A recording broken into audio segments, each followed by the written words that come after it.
Hello guys, my name is Anna. For those of you who watch me for the first time, I'm not a professional vlogger, but I'm a Ukrainian and I believe that YouTube needs to know more about real life situation in my country during this terrifying war with Russia. For those of you who follow my vlogs, who ask me questions, who support Ukraine, express their ideas, I'm very grateful. And today I'm going to answer one of the questions that many of you repeated previously. It is about negotiations and those things that Ukraine can accept to finalize peace treaty or something with Russia.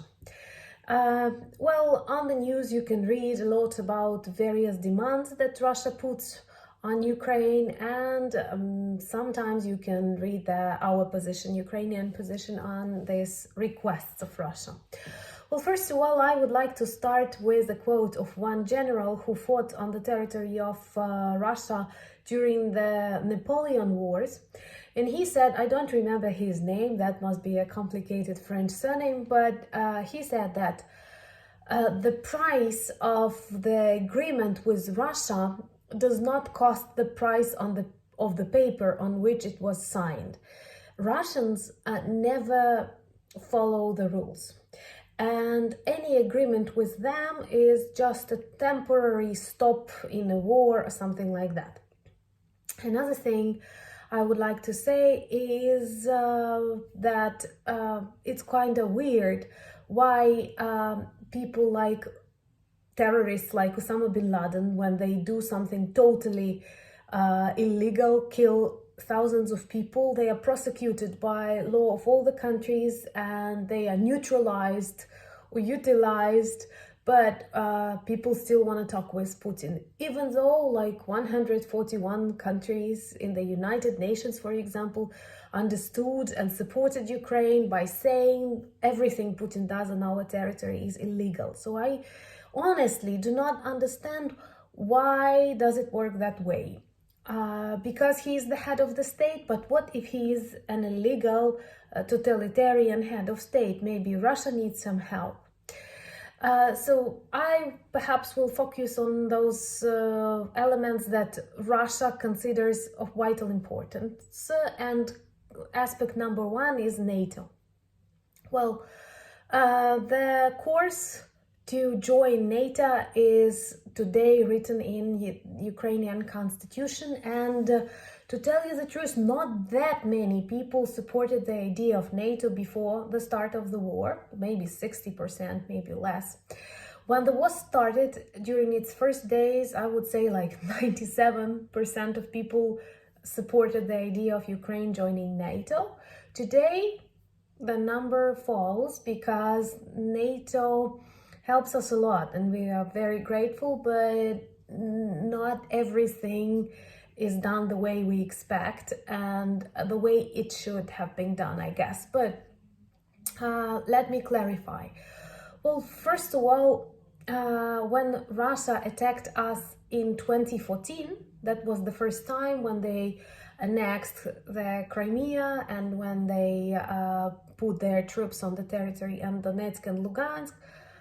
Ukraine was not a part of NATO and we did not speak about NATO at all. So for that attack, NATO was not a problem. Then we have this question, why the question with NATO appeared? Because they want Ukraine to be neutral. But come on, and totally demilitarized. Having a neighbor like that, bombing our cities, killing our people, is it okay for us to be neutral in this situation?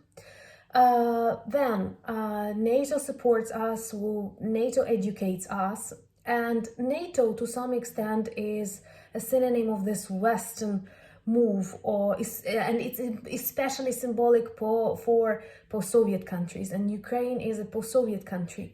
That's why in Putin's head, his empire, his USSR, and he wants to collect USSR back. It is impossible without Ukraine, because Ukraine is its strongest, most dynamic part, and he doesn't want to lose us, and we definitely do not want to be a part of that dark empire, and that's why we need allies, and NATO was and is among the most important ones. Sometimes Ukrainians are quite angry when Stoltenberg speaks, we will never accept Ukraine, we will never invite Ukraine, because it's kind of discouraging. And then Russian politicians play on that all the time, like they don't want you, why do you want them? Well, because we never want Russia to be a part of our reality. Another thing is that I believe that this war also showed that problems exist also within NATO.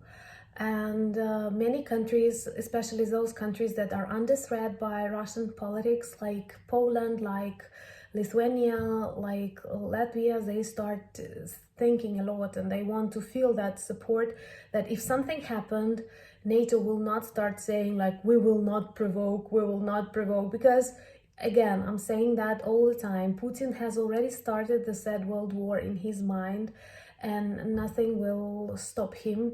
And for example, it seems to me yesterday his ambassador in Bosnia and Herzegovina said that, well, we consider attacking some NATO countries. Who told you we won't? So I think that for us, it is extremely important not to agree on this neutral status, because why? Come on, we were sleeping peacefully. They came on our territory and they've told us you cannot enter NATO. Then denazification. I'm not going to speak about that at all, because Ukrainians are not Nazis. We are victims of the Nazi regime. Now we are victim of the Russist regime, like fascist Russist regime, and our president is a Jew. And I would say that the topic of this Jewish history is very sensitive in Ukraine, and we are not that much into it. Sometimes it seems to me that in Europe, people talk more about someone being Jewish than it is in Ukraine. In Ukraine, it's like, okay. And if you speak about Ukrainian nationalism, well, it is not stronger than French nationalism or English nationalism, and lots of people speak Russian. Lots of people speak any other language they want. They are not prosecuted. There are no things that they describe. What is very funny that sometimes Russians say that they come here to save Russian-speaking people, and then Russian-speaking people standing on the meetings against Russian troops saying, please don't save us, go away. And they shout in Russian, but this does not work properly. Again, demilitarization of Ukraine. I guess in this situation we cannot afford that. We have to rebuild and transform our state. It is a great surprise for many people that we stand. I honestly believe, and our internal sources, our Minister of Foreign Affairs says that on the 24th of February, when it all started, he was on the phone with different ambassadors, and one of the ambassadors of the very strong country, European country, told him, we will not help you because we cannot help you. In 48 hours, you will live in a totally different reality. And they believe that this totally different reality will be that Ukraine will return back under the influence of Russia, and Russia will continue reconstructing the USSR. But it did not happen like that, and I'm sure that our strength was a total surprise, both for our American allies, for our European allies, and we are very grateful to the British people, because somehow their voice is very strong. And I have this question that perhaps I want to ask people abroad. Why so many politicians in Europe are still afraid of Putin? We have this joke like that the second army of the world, that's how they describe themselves, was stopped by the 24th army of the world, because we occupy something like 24th position in rating, and the first army of the world is afraid. He is bluffing a lot. It may be even with his nuclear weapons and everything. Russia is a poor country. It's a very big country, but it has lots of problems. It is not the United States. It is not Germany. It is not France. It has so many troubles inside of it, and it only keeps the society together by building them images of war, of various enemies from the West who want to, just like Kim Jong-un or other dictatorships. I don't understand one thing. Many Europeans teach us, like, we are very angry at Russians, and it's totally normal right now. Please do not ask us to be tolerant, to try to understand why they are silent in these difficult doom times. At home, maybe they cry when they read Tolstoy and they feel sorry for... It's not about these days when people are dying. In my country, every day, every hour, and they are not dying, they are killed by Russians. So for us, this hatred is totally healthy, I would say. So one thing that Europeans keep repeating is that Russia is not Putin. Putin is not Russia. Okay, I understand you cannot destroy Russia and the world has to continue living with Russia.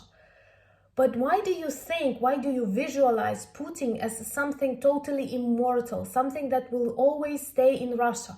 Why don't you start thinking about the ways to either kill him or change the regime in Russia? Because Putin is just like Hitler. Cannot imagine anyone thinking how to speak with Hitler after this Second World War. How can we save his face because, people voted for him or something like that. Putin is just a similar criminal, and you don't have to think about his reaction. You don't have to think how to save his face, No, he does not have any face left. He's a military war criminal. Joe Biden said that. Then Boris Johnson speaks about that. Every Ukrainian says that, and guys in the United Nations, in the European Union, you see all of that. But I totally do not get, why do we still think about what shall we do with him? How can we calm him down? I think maybe it is on our news, we do have this information that some of Russian oligarchs, they are pseudo-elite, they think about his substitution or his assassination or something like that. And I think for a totalitarian state like Russia, where you cannot expect the society to move him away, maybe that is a solution. So when I think about negotiations and these possible steps that we can take, I only think about some serious changes inside of Russia. Because if we continue doing what Putin says us, if the world continue doing what Putin says, he will grow bigger, he will grow stronger, and his appetites won't stop on Ukraine, on Poland, or elsewhere, because he is not normal. Thank you for your questions. Ask them. I always like answering them. And it is very important for us Ukrainians to know that the world is with us, that you do not forget about these horrific things that Putin and Russians do in our country. And that one day I will tell you that finally we have won, because the truth is on our side. Slava Ukraini!